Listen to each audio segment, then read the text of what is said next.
여러분 반갑습니다. 김덕희입니다. 자, 이번 시간에는요, 2021년도 2회차 실기 문제 해설 강의 진행하겠습니다. 2021년도 2회차도 마찬가지로요, 기출 위주로 나왔습니다. 기본수 강의 들으신 분들 아주 100% 다 합격할 수 있는 문제입니다. 어떤 문제가 나오는지 지금부터 출발해 보겠습니다. 실기는 계속 잔소리하지만요, 문제가 중요합니다. 문제를 이해하는 게 내담자와 관련된 정보를 수집하고, 누가?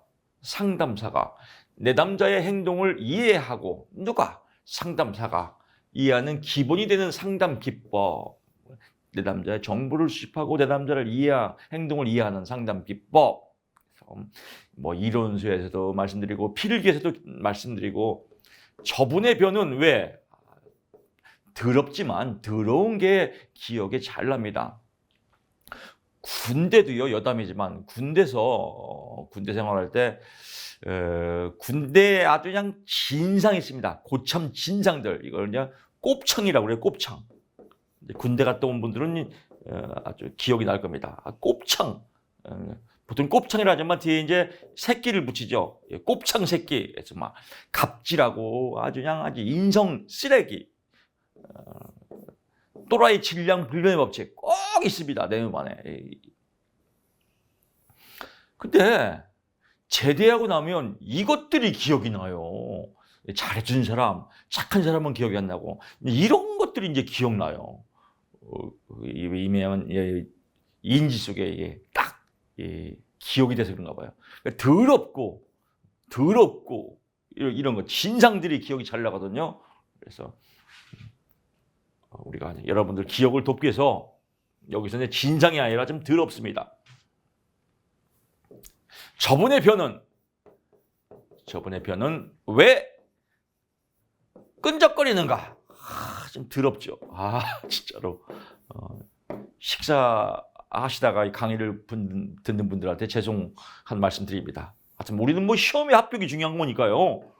저분의 변은 왜 끈적거리는가? 그래서 저항감 재인식 및 저항감 다루기, 분류 및 재구성하기, 저분의 의미 있는 질문 지시하기, 지시 사용하기, 변명에 초점, 지시 사용하기, 지시하기 같은 의미입니다. 변명에 초점 맞추기, 또 왜 끈적거리는 거, 왜곡된 사고 확인하기, 왜 근거 없는 믿음 확인하기, 전이 된 오류 정정하기, 끈적거리는 가. 이렇게 해서요, 이 문제는 나오면 최대 6점이거든요. 그래서 6개 아니면 5개로 나옵니다. 5개를 쓰시오, 6개를 쓰시오. 원래는 5개 쓰시오인데 이번엔 6개 쓰시오 나왔으니까요.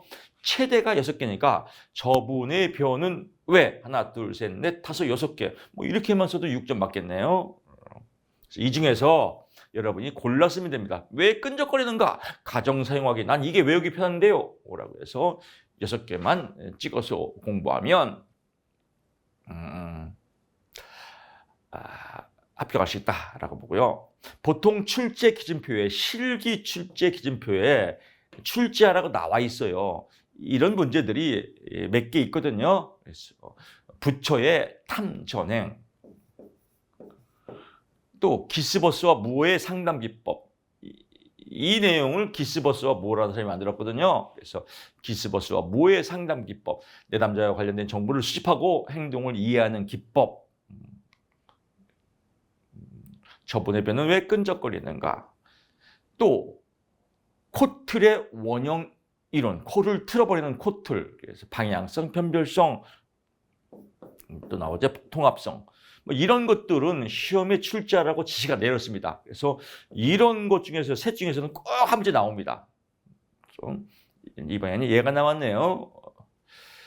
얘도 단골손님입니다. 인지정세 행동에서 REBT, A, B, C, D, E 또 나왔죠. 깐니마, 똑과 계속 연속적으로 나옵니다. 요거는 앞에 설명드렸지만요. 이거는 칸이 작으면 쓸 수도 있고 안 쓸 수도 있다. 칸이 작으면 A, 선행 사건, B, 신념체계, C, 결과 이렇게 나오고요. 같은 문제입니다. 앞에 앞강에서 설명드린 3회차 나왔죠. 똑같이 문제 또 나왔습니다. 개인의 감정이나 정서적 혼란을 가져오게 되는 행동 또는 사건을 말한다. 그래서 라고요. 신념책에 또 여러분 설명 안 드려도 되죠? 이걸로 양념 버무려서 맛있게 비비면 되겠다라고 보면 되겠다. 이런 문제 나오면 상식 6점 기본적인 내용입니다. 기본적인 쉽게 나왔습니다. 얘도 마찬가지죠. 정신분석 이제 익숙할 겁니다. 필기가 왜 어려웠었냐면요. 어려운 것보다는 익숙하지 않아서 그래요. 낯설어서 그래요. 근데 이런 내용 1차에서 다 공부했고 초벌로 또 2차 이론서에서 다 공부했고 문제에서 확인한 작업이기 때문에요. 이제 익숙하거든요. 그래서 그렇게 어렵지 않습니다. 정신분석 상담에서 필수적인 개념 이런 거 쭉 불안의 3가지 유형입니다. 이게 키워드입니다. 불안의 3가지 유형. 프로이드의 정신분석에서 불안의 3가지 유형은 뭐예요? 현신도다. 그래서 현신도. 현실적으로 실제 세계에서 일어나는 불안을 말하고요. 신경직적 불안에서 느끼는 건 본능과 자아입니다.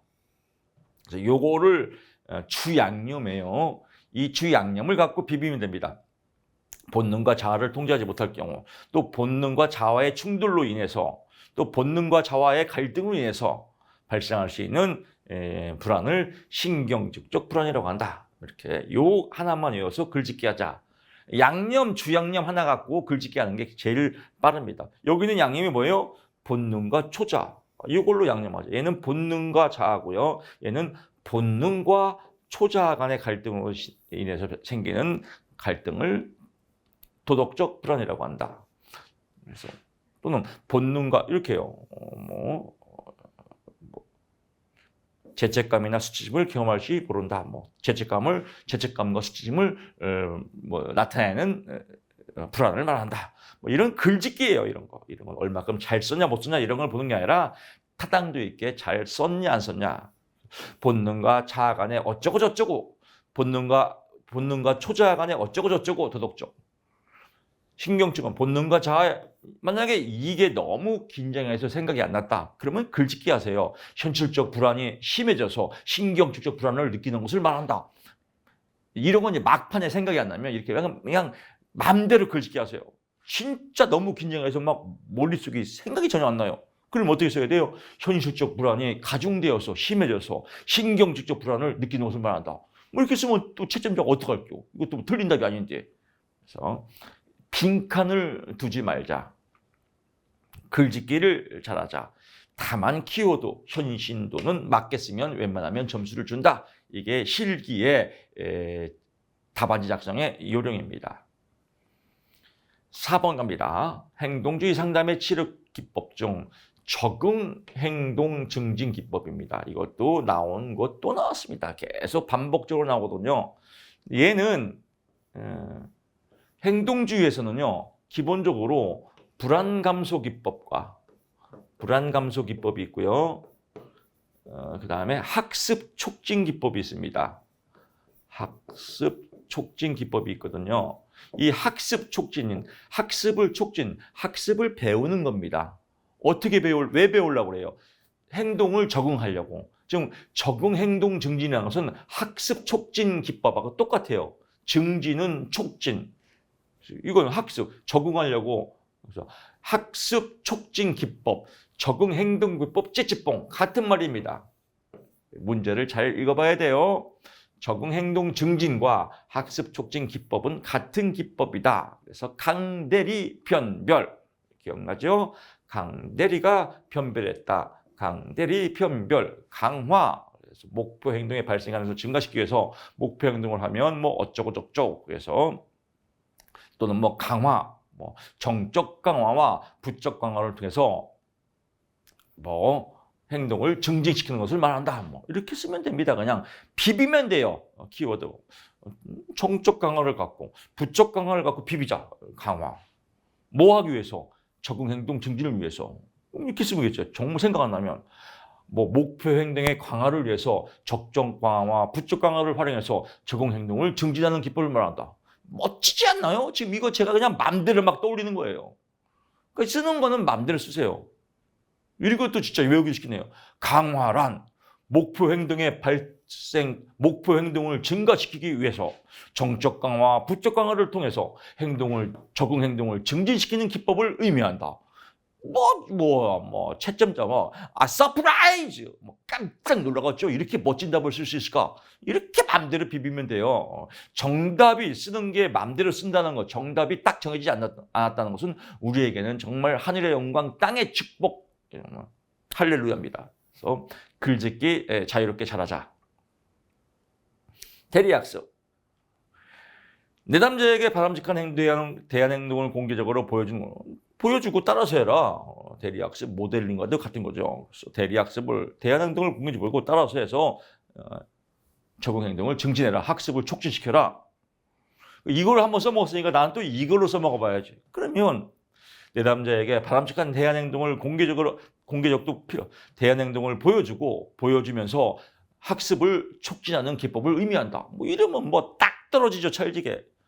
편별학습, 바람직한 자극을 보상을, 바람직하지 않은 행동에는 벌을 줘서 바람직한 학습을 촉진하는 기법을 말한다. 아하, 그렇구나. 쉽잖아요. 그래서 6점 또 먹고 들어가겠죠.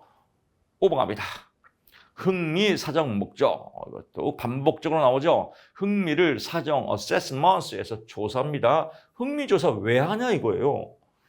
내가 흥미가 어떤 것인지 내 흥미를 알아야 될 거냐. 나를 알자.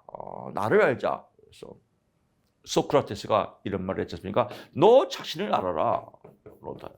이 소크라테스가 강의 중에서 몇 번 반복한 것 같은데 소크라테스가 너 자신을 알아라라고 한 건 소크라테스 부인이 소크라테스한테 제일 많이 했던 말 같아요. 소크라테스가 학습에 대해서 매일 나가서 다른 사람한테 막 가르치고 이렇게 지식과 지혜를 알려주는데 돈은 한 푼도 못 벌어오고 집에 갔더니 소크라테스 부인이 악처라고 소문났잖아요. 악처일 수밖에 없어요. 돈 10원도 못 벌어오는 남편이 당연히 악처죠. 그러니까 어떻게 해요? 너나 잘해. 나가서 짓거리지 말고 돈도 10원도 못 벌어오면서 밖에 나가서 맨날 대우나 받고 너나 잘해. 네 자신이 알아. 라고 해서 그 말을 써먹었지 않나 라고 제가 한번 이런 생각을 유추해 봅니다. 나를 아는 거예요. 이게 뭐예요? 자기 인식에 발전시키기. 나 자신을 발전시키기 위해서 흥미 조사를 한다. 이제 흥미가 맞는 직업을 선택해야겠죠. 그래서 직업에 대한 대안을 규명하려고. 또 뭔가 흥미가 안 맞으면 불만족이 생기겠죠. 직업상, 교육상 불만족의 원인을 규명은 알아보려고. 또 이게 여가 선호인지 진짜 직업 선호인지 직업입니다. 직업 선호인지 구분하려고. 또 직업 탐색을 조장하기 위해서. 그래서 이렇게 5가지. 이 문제는 5가지로 나올 때가 있고 3가지로 나올 때가 있습니다. 그래서 5가지 외워두시면 될 것 같습니다. 6번 갑니다. 내담자의 흥미를 조사하려고 할 때 사용되는 흥미사정기법. 보통 흥미사정기법은 홀랜드 걸 많이 사용합니다. 근데 홀랜드가 많이 사용하는데 수퍼가 욕심쟁이죠. 욕심쟁이 수퍼. 원래 수퍼는 발달 이론가입니다. 발달 전문 이론가예요. 그래서 슈퍼에 가서 처먹어서 발달됐다. 수퍼, 성타망, 유세. 근데 저 수퍼가 발달만 욕심낸 게 아니라 평가라는 말을 또 써봤어요. 평가. 그래서 문개원, 문제평가, 개인평가, 예언평가. 또 평가라는 말을 쓰다가 또 나도 흥미를 또 한번 알아봐야지. 그래서 만든 게 뭐예요? 표조조. 그래서 표현된 흥미, 조사된 흥미, 또 조작된 흥미. 표조조. 조작된. 이거는 수법 거예요. 근데 여기서 이걸 쓰면 안 돼요. 여기는 일반적인 흥미사정 기법이에요. 수퍼거를 쓰라 할 때 써야 됩니다. 그래서 일반적인 걸 써야 된다라고 보고요. 일반적인 건 작업 경험을 분석한다. 작업 경험을 분석하기도 하고요. 여기서 직업 경험이란 말도 같은 말입니다. 작업 경험, 직업 경험을 분석해서 뭐 해봤냐? 나 옛날에 학교 교사 해봤다. 나 학교에서 또 학원에서 나 강의도 해봤다. 나 또 상담도 해봤다. 이런 과거의 직업을 통해서 흥미를 알아보는 거. 작업 경험 분석, 직업 경험 모소. 직업 카드 분류법, 홀랜드의 육각형 이런 거 관련해서 그래서 직업 카드가 있습니다. 뭐 예를 들면 50장이다. 50장에 대한 직업명과 설명이 써 있고요. 좋아하는 곳, 선호군, 또 싫어하는 것, 비선호하는 것, 또 알 수 없는 것, 그래서 미결정군으로 분류해서 내담자의 흥미를 알아보는 거 직업카드 분류법. 홀랜드의 육각형 이론과 관련된 직업카드를 60개 이런 거 필요 없습니다. 직업카드를 제공해서 선호군과 비선호군과 미결정군으로 분류한 다음 내담자의 흥미를 알아보는 것을 말한다. 이렇게 그냥 빨리 마무리하세요. 직업흥미검사 실시.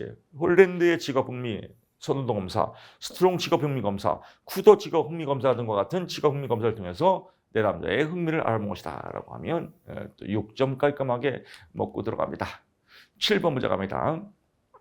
노동부 검사에서 뭐 이런 거 어쩌고 필요 없습니다. 성격의 5요인 얘만 보면 됩니다. 성격의 5요인 빅 5라고 하죠. 그래서 외호성, 정경, 외호성, 정경 기억날 겁니다. 이거를 보통 할 때 뭐 순서를 바꿔서 하는 거 알겠죠? 1차에서 외성, 외호성, 정경, 외향성, 타인과의 상호작용 이렇게 교재는 썼지만요. 국가고시이기 때문에 조금 서술로 마무리를 좀 부탁합니다. 예. 물건도 포장을 이쁘게 하면 또 그만큼 보기 좋잖아요. 그래서 이쁘게 외향성이란 타인과의 상호작용을 의미한다. 뭐 이렇게 하면 훨씬 더 깔끔하겠죠. 호감성이란 타인과의 조화로운 관계를 의미하며 친밀성이라고도 한다. 이러면 더 아름답겠죠. 성실성은 사회적 규범을 지키려는 태도와 같은 성실도를 의미한다. 경험에 대한 개방성, 경험에 대한 개방성이나 같은 말입니다. 새로운 개방에 대한 관심과 소용의 정도를 경험에 대한 개방성이라고 한다. 정서적 불안정성, 정서적으로 안정되었는지 불안정되었는지를 나타내는 것을 알아본다. 뭐 이렇게 해서 아름답게 글짓기 마무리하면 더 깔끔하겠죠. 외호성, 정경, 빅 5라고 보고요. 8번 갑니다. 규준의 유형종, 규준이라는 건 뭐예요? 규준. 준거를 통해서 상대적 점수를 비교하는 겁니다. 비교 점수예요. 비교 점수. 어디에서? 집단 속에서. 그래서 집단 내 규준이라고도 합니다. 세 가지가 뭐가 있어요?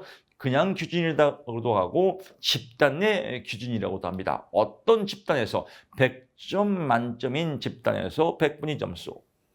또 정규범포 집단에서 표준 점수, 이걸 정규범포 일명 지점수라고도 하죠.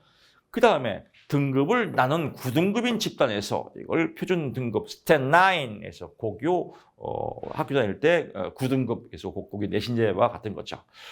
쓰는 거는요, 개인의 상대적 위치를 100분율로 나타낸 점수를 100분위 점수라고도 하며 100분율이 낮을수록 성적이 나쁘다는 것을 의미한다. 표준 점수, 정규분포에서 평균으로부터 떨어진 표준 편차를 이용해서 알아보는 점수를 표준 점수라고 한다. 공식은 지점수라고도 하며 표준 편차분의 원점수 빼기 평균이다. 이건 공식 2차에도 나오니까 여기서 한 번 더 써먹어도 되겠죠. 표준 등급은 원점수를 1등급에서 9등급으로 범주를 나눠서 100분위에 맞춰서 이 등급을 매기는 것을 표준 등급이라고 한다. 라고 보시면 될 것 같습니다. 9번이죠. 9번 갑니다. 신뢰도 영향을 주는 거, 이건 보너스 문제입니다. 5가지만 설명을 할 필요 없습니다. 그래서 검사의 길이, 문항수에 따라서, 또 문항의 반응수에 따라서, 이것도 좀 길게 쓰고 싶으면 문항수에 따라서 신뢰도는 영향을 받는다. 문항의 반응수에 따라서 신뢰도는 영향을 받는다. 문항의 난이도에 따라서 신뢰도에 영향을 받는다. 개인의 정도, 개인차에 따라서 신뢰도에 영향을 받는다. 집단의 편산도, 이건 뭐 편산감도에서 버리세요. 또 5개니까요. 5개지만 나와요. 또 신뢰도의 이것도 신뢰도의 추정 방법에 따라서, 아니면 신뢰도의 계산 방법에 따라서 신뢰도에 영향을 받는다. 이렇게 5가지만 쓰시면 됩니다. 그래서 이 중에서 여러분 외울 거만요, 5개 정해놓고 까니맛 계속적으로 반복적으로 여러분 것으로 만들면 됩니다.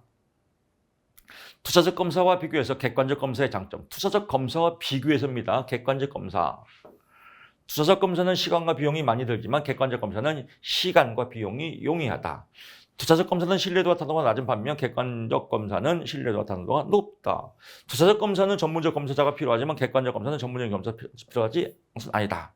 그래서 이 중에서 항상 3개만 나옵니다. 그래서 이건 참고하시고요. 나는 이게 더 좋은데요? 라고 하시는 분은 이거 외우시고요. 그래서 이렇게 이론서에서 강의 다 설명드렸습니다. 쉬운 문제입니다. 포인트 잡고요. 11번 갑니다. 심리검사 제작을 위한 예비문항 제작 시 고려할 사항 6. 예비문항 제작 시 5가지가 아니라 500가지도 넘어요. 그래서 500가지 중에서 그냥 쉬운 걸로 정리했으니까요. 제목이 뭐예요? 심리검사 제작을 위한 겁니다. 심리검사를 만들 때 예비문항을 어떻게 만드냐 생각할 때 특정 집단에게 유리한 문항을 작성하지 않는다. 당연하겠죠. 특정 집단에게 유리하면 안 되겠죠. 피해자에게 불쾌감을 주는 문항을 작성하지 않는다. 당연하겠죠. 문항 작성 시 수검자의 난이도와 변별도를 고려한다. 그렇죠. 문항은 영어로 만들면 안 되겠죠. 문항은 기존 검사와 중복되지 않게 참신하게 제작한다. 그렇죠. 문항은 신뢰도와 타당도를 고려해 제작한다. 그렇죠. 정말 생각이 안 난다. 한계가 진짜 생각이 안 난다. 그럴 때는 나누면 돼요. 문항의 신뢰도에 따라서 예비문항을 제작한다. 문항의 타당도에 따라서 예비문항을 작성한다. 문항을 객관적으로 분석해서 예비문항을 작성한다. 그냥 글짓기 하면 됩니다. 그래서 이런 걸 참조로 글짓기 하면 아름다운 오점이다. 인문학 문제이다. 라고 보고요. 11번 갑니다. 어떤 사람의 직업 적성을 알아보기 위해서 어쩌고저쩌고 A 적성검사와 B 적성검사를 2번 실시했다는 거예요. A 적성검사는 유형이죠. 같은 유형을 검사했단 말이에요. 이건 뭐예요? 동일한 유사한 심리검사. 이걸 동형검사 신뢰도라고 그래요. 같은 유형, 동형검사 신뢰도. 동형검사 신뢰도를 할 때 동형검사를 신뢰도를 했는데 결과가 서로 다르게 나타났대요. 그 다르게 나타나는 원인이 뭐냐 이거예요. 유형, 같은 유형을 동형검사 신뢰도를 했는데 점수가 다르게 나는 이유가 뭐냐? 측정하는 적성 요인, 즉 하위 검사의 구성에 따라서 달라지고 문항의 곤란도에 따라서 달라지고 검사 시간의 차이에 따라 달라지고 문항의 반응수도 문항 형식에 따라 달라지고 기준 집단의 차이에 따라 달라지고 또 개인차에 따라 달라지고 표준화 시기에 따라 달라지고 그래서 이런 것도 그냥 상식적 내용입니다. 그래서 이렇게 해서 이 중에서 5가지니까요. 5가지. 표준화 시기의 차이, 기준 집단의 차이, 문항 형식의 차이, 만약에 이것도요 정말 생각이 안 나. 개인의 수험 개인 검사의 수험 때 기분에 따라서 이런 것도 그냥 인문학으로 쓰세요. 대충 백지내느니 웬만하면 외우시고요. 여기서는 이렇게 나누면 되겠네요. 문항의 곤란도에 따라서 검사 시간의 차이에 따라서 이렇게 나눠도 되고요. 이거는 계속 반복적으로 말씀드리지만 채점자가 이걸 그대로 써야 똑같이 써야 점수를 준다라는 채점표가 없어요. 이건 채점자 재량입니다. 그래서 타당도 있게 쓰면 된다라고 보여요. 우리는 시험 볼 때 마치 이대로 똑같이 안 쓰면 틀린다라고 생각하니까 이 차가 어렵게 느껴지는 거예요. 이건 똑같이 글자를 외워서 똑같이 써야 점수를 준다. 이런 강박관념, 이런 고정관념 때문에 실기가 어려운 거예요. 그러니까 자꾸 글자를 외우려고 그래요. 글자 외우지 말고요. 그냥 대충 글짓기 하자 이런 마음을 가지십시오. 이건 쉽죠. 아가보 히마 우리 시험 볼 때 많이 했죠. 아가보 히마. 그래서 아주 가벼운 작업. 그래서 아주 가벼운 작업은 4kg죠. 아가보 그래서 4kg, 8kg, 10kg, 20kg, 20kg, 40kg, 40kg 이상 대입만 시키면 됩니다. 그래서 아가보 히마 그래서 4kg 나왔죠. 보통 작업은요 20, 10이죠. 힘든 작업은요 40, 20이죠. 40 최고, 맥시멈, 미니멈 아가보 히마 나왔고요. 4kg, 8kg, 10kg, 20kg, 20kg, 40kg, 40kg 이상 이렇게 체크 포인트 하시면 될 것 같고요. 이건 이제 두 번째 나온 문제입니다. 직업산업 역사상 자주는 안 나와요. 한국표준직업분류에서 직무의 유사성 기준, 직무가 비슷한 기준이 뭐냐 이거예요. 그래서 직무를 수행하는 사람에게 필요한 지식, 경험, 기능. 이 직무를 수행할 때 어떤 지식이 필요하고 얼마큼 경험이 필요하고 기능이 필요하고 이런 거에 유사성에 따라서 기준을 매긴다. 직무 수행자가 입직하기 위한 필요한 조건. 이런 직무에 유사한 직무에 입직하기 위해서는 어떤 자격증이 필요하고 뭐가 필요한가 요건들. 예를 들면 직업상담사를 필요하기 위해서는 뭐예요? 직업상담사 2급이 반드시 필요한다. 이런 입직하기 위한 필요한 요건 이런 거에 따라서 직업상담사 직무의 유사성의 기준이 된다. 또 직업 종사자가 주로 일하는 기업의 특성, 어떤 일을 하냐, 어떤 기업이냐, 교육 집단이냐, 서비스 집단이냐 이런 특성. 또 생산 과정이나 최종 제화물의 생산 과정 어떻게 생산하고 최종 제화물이 어떻게 나오냐, 생산 과정이나 최종 제화물의 특성 이런 거에 따라서 직무의 유사성 기준이 된다라고 보면 될 것 같습니다. 15번 갑니다. 이건 처음 나온 문제예요. 이거 많이 틀리고 거의 다 틀렸습니다. 왜냐하면 처음 나왔고 문제를 이해를 못하는 분이 많이 있거든요.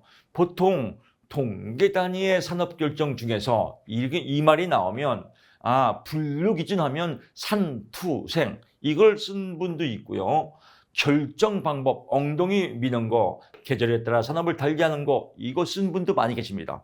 이거는 결정 방법이고 통계 단위의 산업결정 방법은 엉덩이 미는 거고요. 분류 기준은 산투생이고요. 여기서 물어보는 거는 활동 형태예요. 활동 형태. 이건 1차에 많이 나왔습니다. 1차에 나왔던 문제가 2차에 응용해서 나온 겁니다. 그래서 이걸 여러분 또 나올 수 있습니다. 이거 맞힌 분은 맞힌 사람은 1%도 안 돼요. 그래서 이거 시험 문제 또 나올 수 있습니다. 그래서 생산 단위의 활동 형태 3가지. 이걸 외워야 돼요. 활동 형태.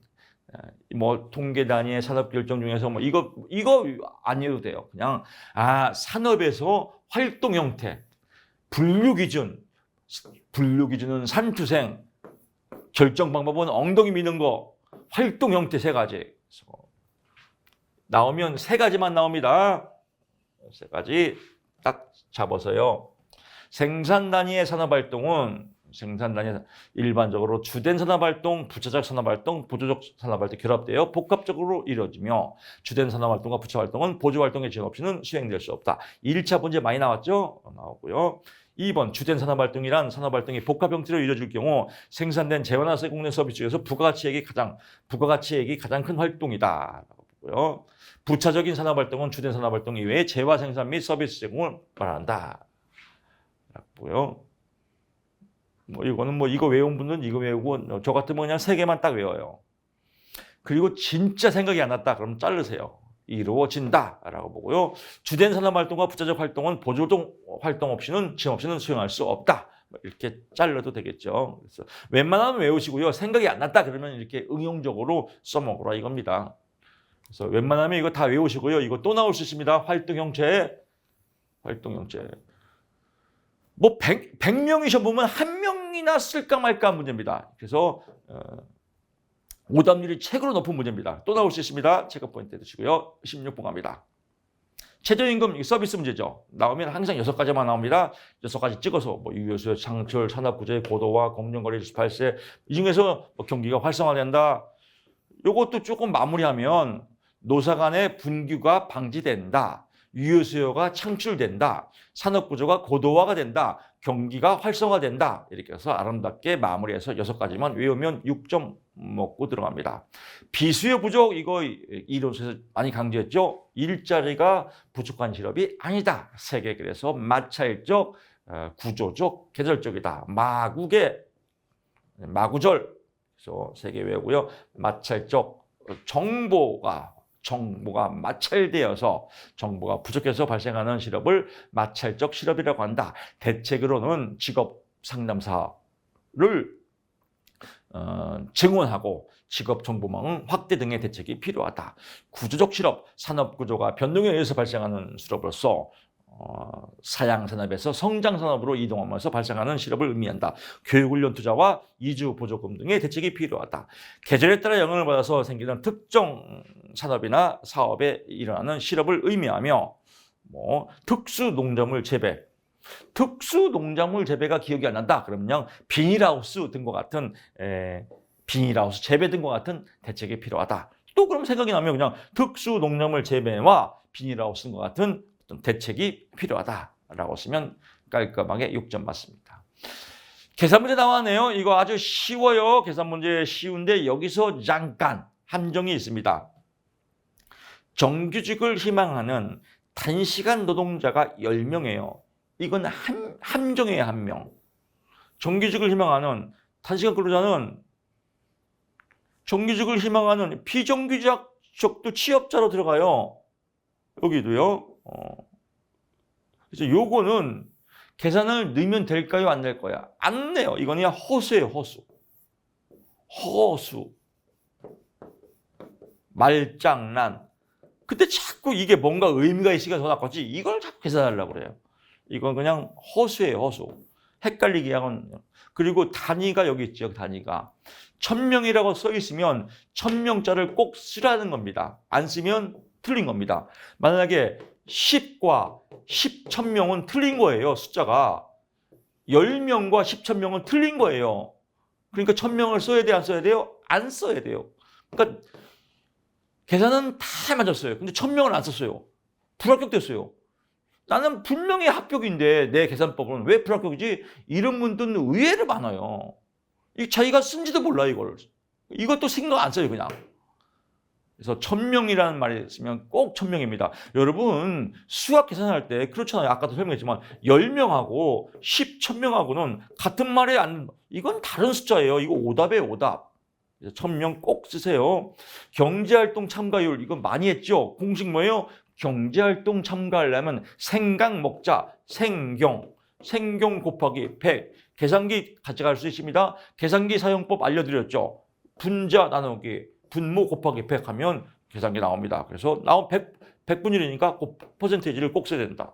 실업률 경실이다. 그래서 경실 곱하기 100. 그래서 실업자 수 나누기 경제활동 인구 곱하기 100. 고용률 고생해서 취한다. 고생취. 취업자 수 나누기 생산 가능 인구 곱하기 100. 취업자 수를 취업 건수라고도 한다. 그대로 대입만 하면 됩니다. 근데 여기서 보니까 경제활동 인구가 없네. 얘를 뽑아야 되는데 경제활동 인구 없으면 어떻게 하겠어요? 우리 아주 징그럽게 기억나라고 했잖아요. 반복학습. 인구는 생산 가능 인구가 있다. 15세 이상 인구다. 생산 가능 인구는 경제활동 인구 더하기 비경제활동 인구다. 경제활동 인구는 실업자 더하기 취업자다. 징그럽게 했잖아요, 여기서. 그럼 여기서 어떻게 나와요? 실업자 나왔고 취업자. 얘하고 얘를 더하면 경제활동 인구라고 나왔잖아요. 그러면 얘하고 경제활동은 몇 명이에요? 220명이죠. 그대로 대입만 하면 되죠. 그래서 이 원리를 그대로 이걸 답안지에 써놔도 됩니다. 공식이기 때문에 경제활동 인구는 취업자 수 더하기 실업자니까 220명이다. 생산 가능 인구는 15세 인구는 1000명이다. 1000명짜 꼭 써야 돼요. 경제활동 인구는 그대로 생경이다. 곱하기 100이니까 220 나누기 400 곱하기 100은 55%다. 그래서 이렇게 쓰시고요. 220 1000명. 1000명 이렇게 쓰십시오. 정확히요. 그래서 9.1%라고 보시고요. 그래서 9.1% 여기도 1000명, 220 1000명 써주십시오. 확실한 게 좋은 거니까요. 이렇게 쓰면 깔끔하게 6점 맞습니다. 그래서 이 공식 대입하시고요. 공식 실업률 공식 경실 곱하기 100 퍼센테이지 꼭 써야 됩니다. 퍼센테이지 1000명 이거 꼭 쓰시고요. 경실 실업률 경제활동 인구 생경 곱하기 100 고용률 고생취 생취 곱하기 100 공식에다가 그대로 대입만 시켜주면 되겠습니다. 계산 문제가 오히려 더 쉽습니다. 자, 이렇게 해서 2021년도 2회차 해설 강연을 모두 마치겠습니다. 고맙습니다.